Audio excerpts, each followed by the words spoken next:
tahu bahasa Arab atau tidak, tahu ilmu Quran, ilmu hadis atau tidak, kemudian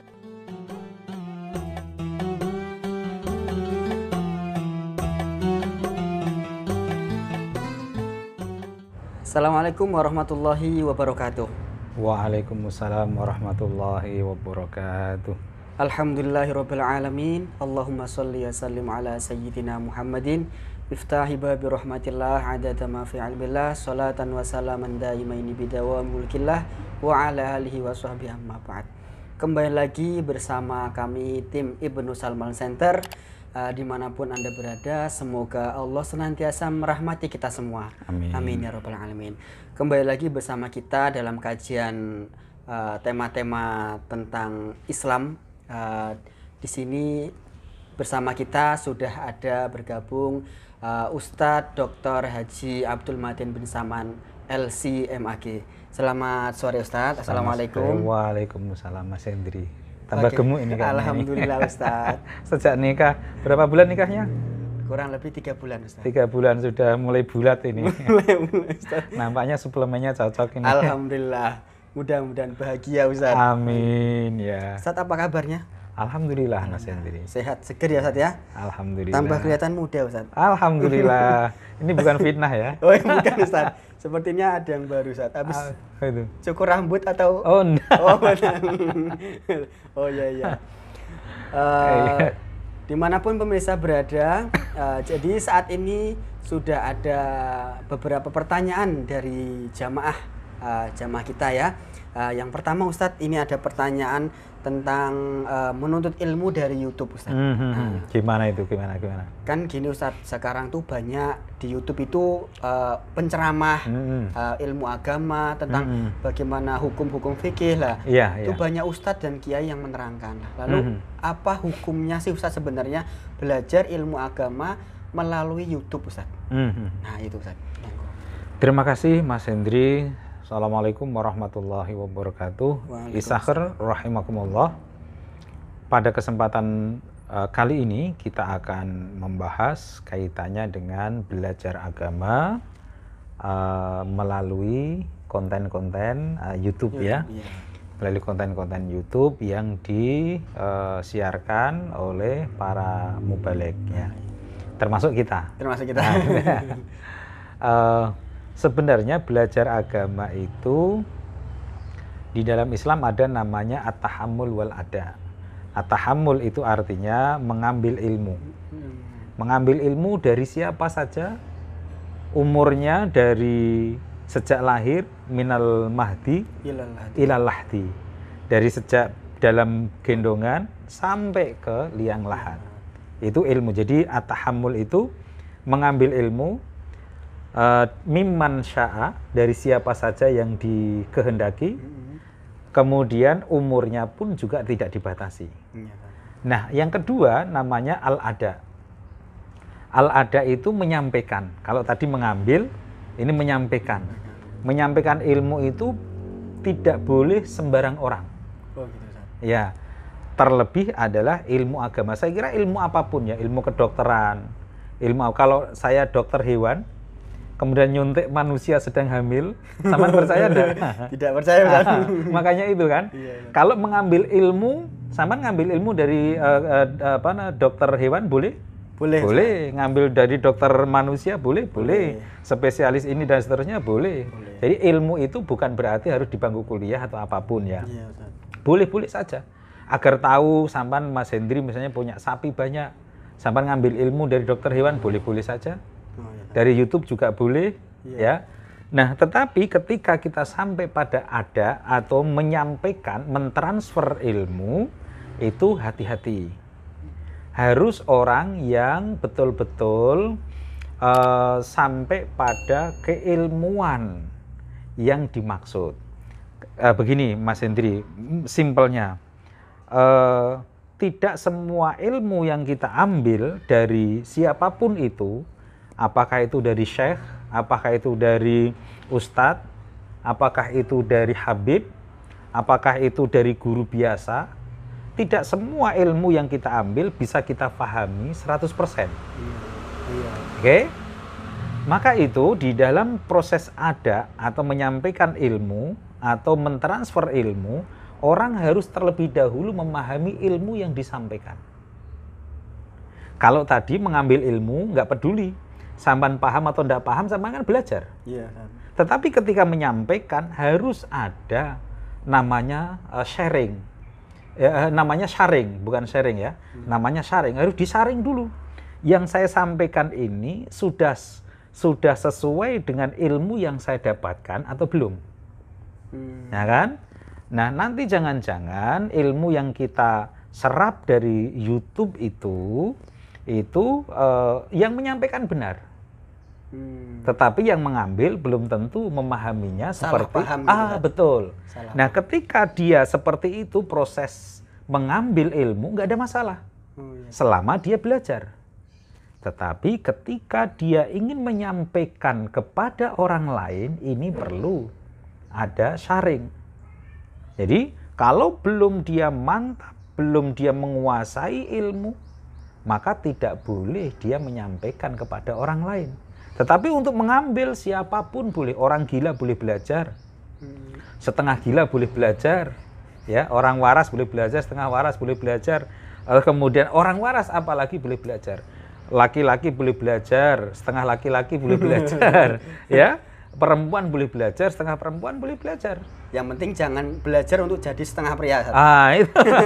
Nah, jadi siapapun boleh mengambil ilmu dengan cara apapun boleh. Tetapi ketika dia ingin menyampaikan kepada orang lain, ya, kepada masyarakat, apalagi kepada umat yang jauh lebih banyak, lebih luas, maka dia harus tahu betul, meyakinkan betul, tahqiq betul bahwa ilmu yang disampaikan itu jangan sampai menyesatkan orang lain. Jangan-jangan ilmunya dhalun wa mudhillun. Ya, sesat dan menyesatkan orang lain. Lalu kemudian jangan sampai kemudian ilmunya itu bertentangan dengan syariat, kaidah syariat. Ya. Lalu kemudian yang berikutnya, setidaknya bahwa ilmu yang kita sampaikan kepada orang lain itu betul-betul sudah kita gurukan, sudah betul-betul itu kita yakin kebenarannya. Gitu, Ustaz. Oh iya, Ustaz. Nah, terus kan sekarang tuh banyak ustadz dan para kiai yang ceramah di YouTube. Nah, betul. Nah, sebagai orang awam, Ustadz, itu bagaimana sih seharusnya kita memilih ustadz atau kiai yang di YouTube itu untuk kita istilahnya berkiblat kepada dia, supaya tidak sebagai orang awam itu tidak salah paham, akhirnya menjadi ekstremis, menjadi liberal, atau dia seolah-olah wah saya tahu ini ilmu dan ini pasti benar, akhirnya menyalahkan orang lain gitu, yang tidak sejalan dengan apa yang diceramahkan di YouTube tadi. Oke. Anta ma'aman ahbabta. Kamu nanti akan dikumpulkan bersama orang yang kamu cintai. Yang maksud di ahbabta di sini bermakna kamu nanti akan dikumpulkan bersama yang kamu ngefans sama dia. Mantan, Ustaz? Nggak termasuk, Ustaz? Nggak termasuk. Kalau Mas Hendri ngefans sama seorang ustadz, ya, lalu kemudian ingin meniru, meneladani ilmu-ilmunya, ya, nanti akan dibangkitkan bersama ustadz itu. Ngefans sama Habib, ingin meneladani ilmu-ilmu yang disampaikan oleh Habib, nanti Mas Hendri akan dibangkitkan di akhirat bersama Habib itu. Gitu. Anta ma'a man ahbabta. Lah, ini sekarang pertanyaan tadi, bagaimana memilih Habib? Mohon maaf ya, bagaimana memilih ustadz? Mohon maaf. Bagaimana memilih ustadz? Bagaimana memilih guru agar kita tidak sesat? Maka jangan sembarangan. Satu, teliti dulu latar belakang dari si pembuat konten atau YouTube. Kan kita bicara YouTube ya. Yeah. Kalau kiai pesantren jelas pesantrennya ada. Yeah. Nah, ini di YouTube. Nah, karena itu pelajari dulu latar belakangnya. Apa yang harus kita pelajari? Apa yang harus kita teliti? Apakah dia betul-betul menguasai ilmu agama? Maksudnya, apakah dia betul-betul lulusan pesantren? Oh gitu Ustaz. Setidaknya dia pernah belajar ilmu agama takhusus di situ. Jangan-jangan ini modalnya hanya terjemah. Oh, beli buku di pasar, dipelajari sendiri otodidak. Atau bahkan mungkin dari YouTube juga. Oh, iya, Ustaz. Atau mungkin dari Google juga. Oh ya, gurunya Syekh Google. Syekh Google, ya. Jadi apa namanya? Karena apa? Karena teks asli dengan terjemah itu berbeda. Berbeda. Al-Quran dengan terjemah Al-Quran nggak sama. Oh iya. Belum lagi kalau cara kita membaca pesan sebuah teks. Contoh misalnya, Mas Hendri saya WA. Ada pesan melalui WA. Ya kan? Bisa jadi Mas Hendri salah memahami apa yang saya sampaikan. Karena membaca pesan itu juga tidak terlepas dari emosional pikiran yang ada oleh si pembaca pesan. Nah, kalau kita membaca Quran, memahami Al-Quran tidak bisa, lalu kemudian kita mengandalkan terjemah, itu sudah dolun wa mudilun. Sesat menyesatkan. Itu sesat menyesatkan. Memahami pesan melalui WA saja bisa salah, ya. Apalagi memahami Al-Quran, ayat-ayat Al-Quran yang perlu keterampilan khusus. Jika keterampilan khusus ini dibedah oleh orang yang tidak pernah mengenyam pendidikan agama, terkhusus adalah pesantren, nah itu perlu waspada. Gitu, Ustaz. Ya, jadi bahkan saya kalau di dalam kuliah itu selalu mengatakan bahwa haram hukumnya mempelajari Al-Quran melalui terjemah. Karena bisa sesat dan menyesatkan. Karena bisa sesat dan menyesatkan. Boleh kita mempelajari Al-Quran melalui terjemah, tetapi hanya sebagai sebuah sarana untuk membandingkan atau mentakkid, meyakinkan, bukan sebagai sumber utama untuk memahami Al-Quran. Ya. Kalau begitu haram bagaimana Pak? Maksudnya begini. Jadi kalau sumber utama ilmu pengetahuan kita terhadap Al-Quran itu adalah terjemah, haram hukumnya. Tetapi jika memahami Al-Quran salah satunya untuk meyakinkan apa benar sih gitu kira-kira ya. Karena kita kurang begitu yakin misalnya, gimana sih pemahaman orang lain? Nah itu boleh-boleh saja. Tetapi bahwa sumber utama melalui terjemah haram hukumnya. Intinya mungkin harus bersanad juga gitu Ustaz ya ilmunya. Harus bersanad juga. Jadi di dalam pesantren itulah ada sanad ilmu.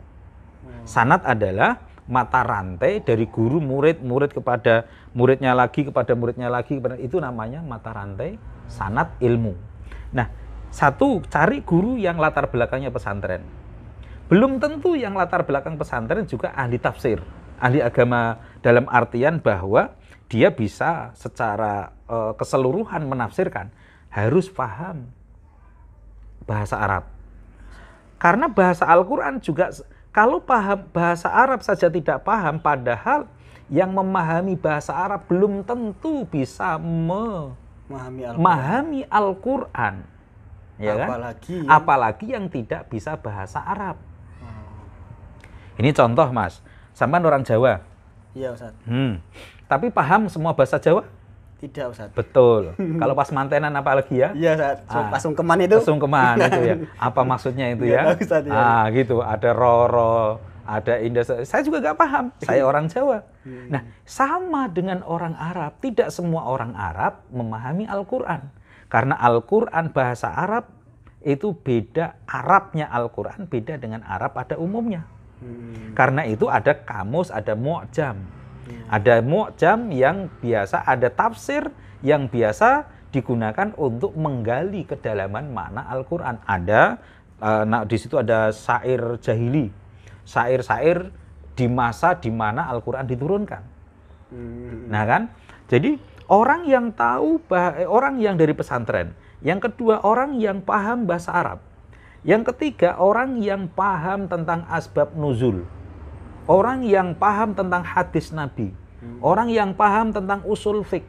orang yang paham tentang fikih, orang yang paham tentang sosiologi, orang yang paham tentang budaya, orang yang paham tentang psikologi, hampir semua 20 ilmu pendukung untuk bisa memahami ayat Al-Qur'an.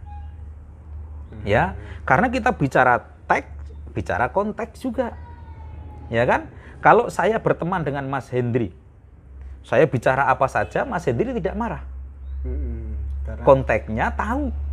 Tetapi bagaimana dengan orang yang tidak paham Mas Hendri, tiba-tiba datang ke Mas Hendri, sombong amat gitu, kira-kira begitu, kan konteksnya serius. Maka butuh ada konteks. Disitulah orang harus tahu ilmu munasabah, ilmu nasikh mansuh, usul fikih, ya kan?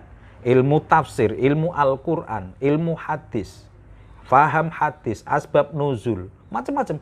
Minimal ada 20 ilmu pendukung untuk bisa memahami Al-Quran. Lalu bagaimana dengan para ustadz, para penceramah, YouTuber yang seperti kita ini ya, yang ya katakanlah tidak dari pesantren, tidak bisa memahami bahasa Arab, tidak paham asbab nuzul, tidak paham nasikh mansuh. Tunggu dulu.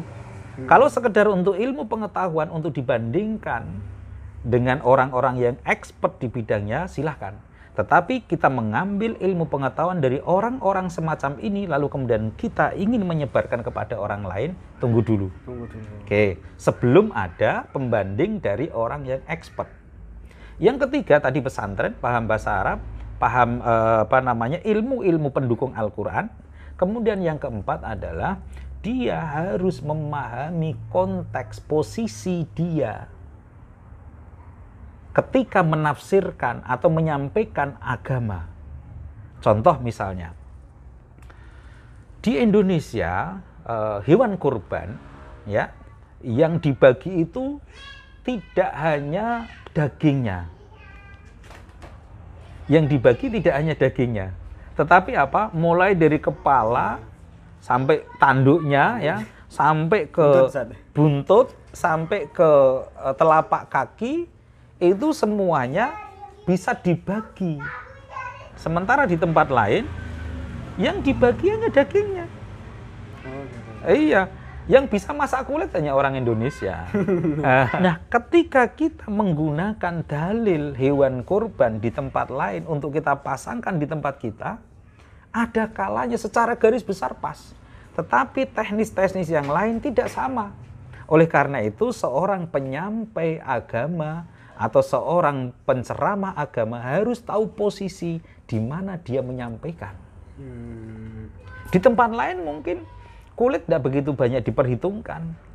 Istilahnya harus paham uruf juga Ustaz ya. Betul, adat kebiasaan yang ada di situ. Budaya termasuk. Selama adat, budaya, tradisi tidak berseberangan dengan syariat, monggo silahkan. Karena itu penceramah atau penyampai agama harus paham betul apakah ini berseberangan, bertentangan dengan syariat, yukhalifu syariah atau yuwafiqu syariah, sesuai dengan syariat atau tidak bersesuaian dengan syariat, artinya bertentangan dengan syariat.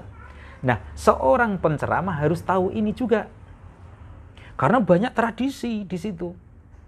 Nah, ketika kita ingin plek seperti itu, kan banyak mubadir. Contoh misalnya di dalam Al-Quran kan disebutkan, la yanalallaha luhumuha wala dima'uha walakin yanaluhu taqwa minkum. Jadi yang dipermasalahkan daging. Ya kan? Nah, sementara di kita ini yang mempermasalahkan kulit banyak. Kepalanya juga banyak. Ini kikilnya ini apa ini ya? Kakinya banyak. Ya kan? Bahkan mohon maaf, kasarnya jeroan itu yang di tempat lain bisa jadi dibuang, bisa menjadi residu, racun. Kita bisa menjadi masalah. Ya kan? Nah, karena itu maka kalau kita ngikuti tempat lainnya sudah dagingnya. Yang lain-lain tidak menjadi bagian hewan kurban. Nah, padahal kan tidak bisa begitu, karena itu juga di Indonesia sampai saat ini kita masih mempermasalahkan kulit, mempermasalahkan kepala, mempermasalahkan kakinya, mempermasalahkan tanduknya dan seterusnya kan. Karena itu maka seorang penceramah yang tadi itu harus tahu backgroundnya, latar belakang pernah menyantri atau tidak, pernah belajar agama takhusus spesialisasi tidak, tahu bahasa Arab atau tidak, tahu ilmu Quran, ilmu hadis atau tidak, kemudian tahu asbab nuzul atau tidak. Yang berikutnya adalah tahu tentang posisi di mana dia menerjemahkan atau memberikan fatwanya itu di dalam suatu masyarakat. Iya. Kan udah ada 5 persyaratan Ustaz. Kira-kira ada nggak sih persyaratan yang lain, misalkan seperti umurnya atau kondisinya seperti apa gitu Ustaz? Oke. Begini Mas Hendri. Rasulullah itu diutus pada umur kurang lebih 40 tahun. Ya. Jadi Rasulullah diutus umur 40 tahun. Itu pun setelah Rasulullah mendapatkan pengajaran ilmu dari Jibril. Kalau boleh kita katakan bahwa Jibril memberikan wahyu itu dalam rangka ngajari Rasulullah. Kiainya Rasulullah itu pada hakikatnya adalah Allah, tapi wasilahnya adalah Jibril. Ya, begitu juga dalam hal ilmu, sanad tadi disebutkan, sanad ilmu seseorang harus punya. Ketika orang tidak memiliki guru, lalu kemudian dia menyampaikan, Rasulullah saja untuk menyampaikan kepada umatnya perlu guru. Ya, bagaimana dengan kita? Itu satu. Perkara kemudian umur Rasulullah 40 tahun itu kan memang takdir Allah, hikmah yang diberikan oleh Allah, diutusnya Rasulullah pada umur 40 tahun. Umur 40 tahun itu adalah umur kematangan. Disebutkan di dalam Al-Quran itu ada umur 40 tahun. Balagho arba'ina sanah. Jadi umur 40 tahun itu adalah umur kematangan emosional, umur kematangan mental, umur kematangan ekonomi, kemapanan seseorang. Nah, tidak ada syarat bahwa untuk menyampaikan ilmu harus umurnya sekian, tidak ada. Ya, meskipun tadi ada persyaratannya, yang paling penting adalah kata mubaligh, berarti menyampaikan. Apa yang disampaikannya itu benar. Tidak ada urutannya dengan umur. Tetapi ada etikanya. Ada orang mubaligh atau penceramah belum pernah menikah. Ya, belum ada pengalaman menikah. Tapi dia menceramai orang yang sudah menikah. Nah, kira-kira menurut lo gitu ya? Ya paling orang-orang pada gerembeng Ustaz. Urung tahu ngerasa ke nikah. Bagaimana istri mengamuk kok udah menceramai gitu kan. Nah itu maksud saya. Jadi tidak ada. Apakah haram, apakah nggak boleh orang belum menikah menceramai orang sudah menikah? Oh nggak ada. Tetapi etikanya menurut lo nikah enak gitu ya. Nikah enak, kemudian nggak ada so happy, kemudian every time, every day, ya kan? Happy full gitu ya. Kayak gitu. Kan enggak. Jadi apa yang dia sampaikan ya akan menjadi bahan tertawaan saja. Bahwa di dalamnya ada kebenaran, iya pasti. Tetapi etikanya kan begitu. Kita bicara lagi, boleh orang belum menikah menceramai orang, sama dengan orang yang belum pernah haji menceramai orang sudah haji. Pokoknya di sana harus sabar ya Bu, harus sabar ya Pak. Begitu dia haji pemarah dia. Karena dia belum pernah tahu bagaimana kondisi di dalam lapangan di perjalanan haji. Iya kan? Jadi apakah nggak boleh orang belum haji terus kemudian menceramai orang yang sudah haji? Boleh. Ilmunya salah? Enggak juga. Tetapi menurut lo semudah itukah haji? Gitu kan? Gitu kan? Jadi dikatakan di dalam haji itu kan harus menjaga faman hajjal baita aw itamara fala junah, ada seterusnya itu kan. Terus kemudian ada fala rafatha wala fusuqa wala jidala fil hajj. Iya, Ustaz. Nah, apakah itu sekedar lipstik atau sekedar ungkapan verbal yang kemudian disampaikan begitu selesai? Oh, belum tentu. Kenapa Al-Qur'an menyatakan fala rafatha wala fusuqa wala jidala fil hajj? Nah, Ketika dia disebutkan di dalam Al-Quran, itu berarti tantangan terberat bagi seorang haji. Menjaga lisan, menjaga perilaku, ya kan? Menjaga sikap dengan orang lain. Baru naik bis saja rebutan dengan orang Afrika aja itu ya. Nah, itu sudah, gitu kan? Jadi tidak semudah yang disampaikan. Maka boleh enggak boleh menceramai orang yang akan haji, tetapi dia sendiri belum haji dan bahkan belum mendaftar, boleh. Tetapi menurut lo, gitu kan? Saya kira begitu, Mas Hendri. Jadi sekali lagi tadi ada etika, ada kepatutan, ya kan? Tetapi juga tidak ada persyaratan yang umur berapa, ini berapa enggak. Tetapi yang paling tidak bisa ditawar adalah, kenapa saya tadi katakan persyaratan pesantren? Karena itu untuk menunjukkan sanad ilmu, pohon ilmu yang dia dapatkan. Bahkan Rasulullah pun tidak berani memberikan berdakwah kepada orang lain sebelum dia berguru kepada Jibril. Jibril ilmunya dari Allah. Ya, jadi ini mungkin yang berkenaan tentang hukum-hukum ya Ustaz ya. Betul. Tapi kalau misalkan menyebarkan atau menasihati misalkan jangan berbohong atau harus jujur. Ini siapa saja boleh menyampaikan. Boleh ya? Karena itu nilai universal. Jadi yang penting bukan tentang akidah dan hukum gitu Ustaz ya. Betul. Itu harus dilihat latar belakang tadi. Betul. Ya. Meskipun juga ada balighu anni walau ayat. Sampaikan dariku meskipun satu ayat. Tetapi menyampaikan dari yang disampaikan Rasulullah, menyampaikan dari yang bersumber dari Al-Quran, harus ada ilmunya. Belajar tidak perlu ilmu, tidak perlu syarat, ya kan? Kecuali syaratnya SPP. Terus syaratnya harus punya Android sekarang. Karena kalau nggak punya Android sekarang nggak bisa belajar. Yang saya maksud bukan itu ya. Jadi belajar tidak perlu syarat. Mau dia gila, mau nggak gila, waras setengah waras, laki, perempuan, bayi, sampai orang lumpuh pun boleh belajar. Misalnya ibu saya sekarang sudah 80 lebih tahun ya. Lalu di atas kasur. Lalu kemudian saya setelkan YouTube di situ, pengajian atau apa. Boleh, silahkan, nggak apa-apa. Nggak ada syaratnya bagi mereka. Tetapi menyampaikan, jadi at-tahammul itu nggak ada syaratnya. Al-ada, ketika mentransfer, menyampaikan ilmu kepada orang lain, hati-hati karena ada syarat-syarat di dalamnya. Terima kasih banyak Ustadz atas ilmunya dan pencerahannya. Baik, Mas Hendri. Sekian sesi sore hari ini dari kita tim Ibnu Salman Center.